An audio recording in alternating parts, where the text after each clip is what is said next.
there's this concept of multiple ROIs. And what that means is you're stacking your return on investment. So for me, I'm out at Utah Tech Week. So I'm networking, I'm meeting people, I'm having fun, socializing. But also, as you can see, there's a lot of great hiking and nature to do out here. A lot of people, they focus on just one aspect and they miss that compounding effect.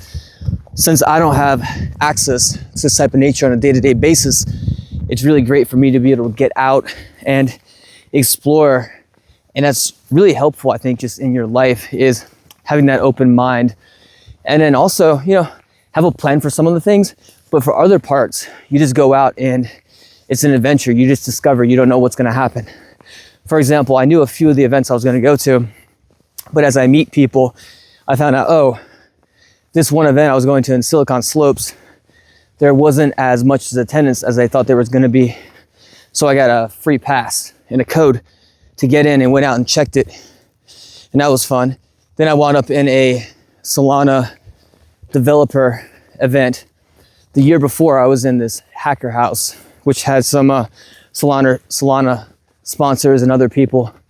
But we see in the Salt Lake area, there's a lot of tech talent that comes from California, specifically the Bay Area, and they'll come out here for events. People who like changing up the lifestyle a little bit.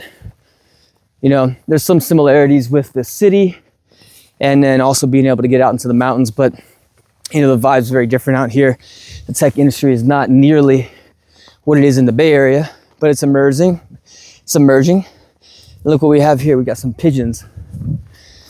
But you might hear me, I'm breathing a little bit heavy because the altitude's high for me. I live in Florida now, so that's one of the things, is getting adjusted to where you're going.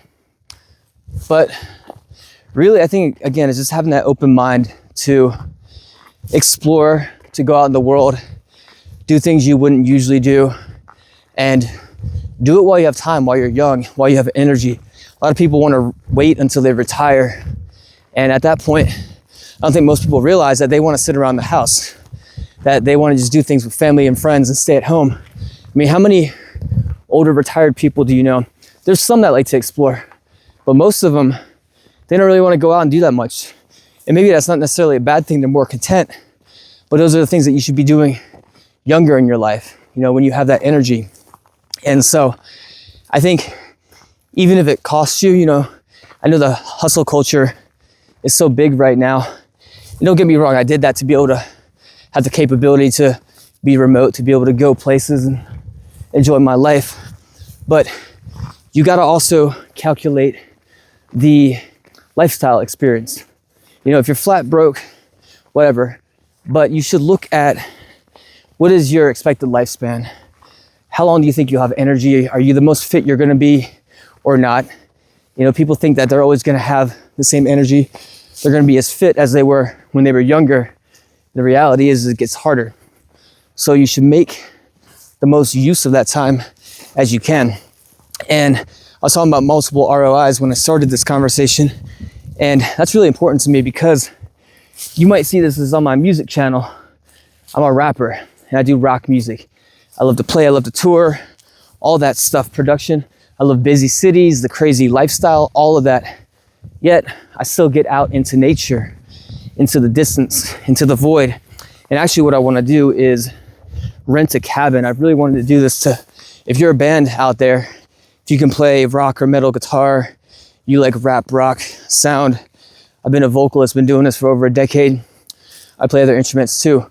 But I thought it was a really cool story. One of the bands that I followed, Marilyn Manson, back in the day during the Hollywood era, they rented a place, I think in the middle of nowhere, like a cottage or in the mountains, and they just stayed there for a few months and made the entire album.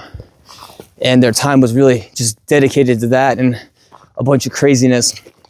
And one thing that I do is I like to record music videos to different locations that I go. And it gives me a capsule in time of a place that I visited. Also, if you have a record label, an LLC, and you're doing it for a business expense, you can deduct that too because you're traveling to location to go record. Then you have that memory all those things. So something to think about.